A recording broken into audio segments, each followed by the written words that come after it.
दोस्तों, बिहार विधानसभा चुनाव 2025 के रुझानों ने पूरे देश को चौंका दिया है। आज सुबह 8 बजे शुरू हुई वोट काउंटिंग में नेशनल डेमोक्रेटिक अलायंस यानी एनडीए ने जबरदस्त प्रदर्शन करते हुए 181 से ज्यादा सीटों पर बढ़त बना ली है। चुनाव आयोग के आंकड़ों के मुताबिक जेडीयू को 83 सीटों पर लीड मिल रही है, जबकि बीजेपी ने 78 सीटों पर कब्जा जमा लिया है। एलजेपी आरवी को 22 सीटें मिलने का अनुमान है, जो महागठबंधन को 50 सीटों के आसपास सिमट देता है। दोस्तों, ये एनडीए की ऐतिहासिक जीत है जो बिहार की सियासत को नई दिशा देगी। लेकिन सवाल ये उठ रहा है कि अब मुख्यमंत्री की कुर्सी पर कौन विराजमान होगा, क्योंकि आप जानते हो जब बीजेपी गठबंधन में होती है हर बार कोई नया पेंतरा चलती रही है। यहाँ पे सस्पेंस की एक लंबी परत है जो पूरे गठबंधन को हिला रही है। आपको बता दें कि वर्तमान मुख्यमंत्री नीतीश कुमार का नाम तो सबसे ऊपर है ही। जेडीयू की मजबूत लीड के बावजूद उनके नेतृत्व पर सवालों का सिलसिला थम नहीं रहा। एनडीए के अंदरूनी स्रोतों से मिली एक्सक्लूसिव जानकारी के अनुसार बीजेपी हाईकमान दिल्ली के संकेत दे रहे हैं कि सीटों की संख्या के हिसाब से पावर शेयरिंग पर विचार हो सकता है। नीतीश जी की 5वीं बार सरकार बनाने की संभावना तो बनी हुई है, लेकिन क्या ये अंतिम फैसला होगा? ताजा खबर ये है कि बीजेपी के दिग्गज नेता सम्राट चौधरी का नाम तेजी से उभर रहा है। वर्तमान उप मुख्यमंत्री और तारापुर सीट से शानदार जीत हासिल करने वाले चौधरी को बीजेपी आलाकमान का पूरा समर्थन मिला है।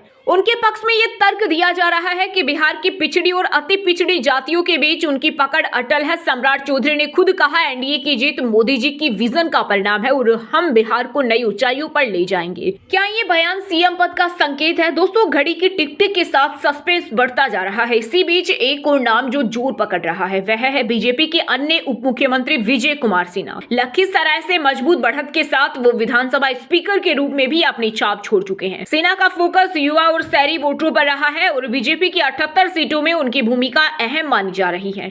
एनडीए की दिल्ली मीटिंग में सिन्हा को सीएम फेस के तौर पर प्रोजेक्ट करने की चर्चा जोरों पर है। बताते चलें, अगर बीजेपी जेडीयू से ज्यादा सीटें फाइनल करती है तो महाराष्ट्र 2019 की तर्ज पर सिन्हा ही अगला चेहरा हो सकते हैं। उनकी साफ सुथरी इमेज और विकास केंद्रित एजेंडा एनडीए को मजबूत बनाने का दावा कर रहा है। और अब बात करते हैं एलजेपी के युवा नेता चिराग पासवान की। हाजीपुर से अपनी सीट बचाने के साथ साथ पार्टी को 22 सीटें दिलाने वाले चिराग ने दलित और अत्याचार प्रभावित वोट बैंक को एकजुट किया है।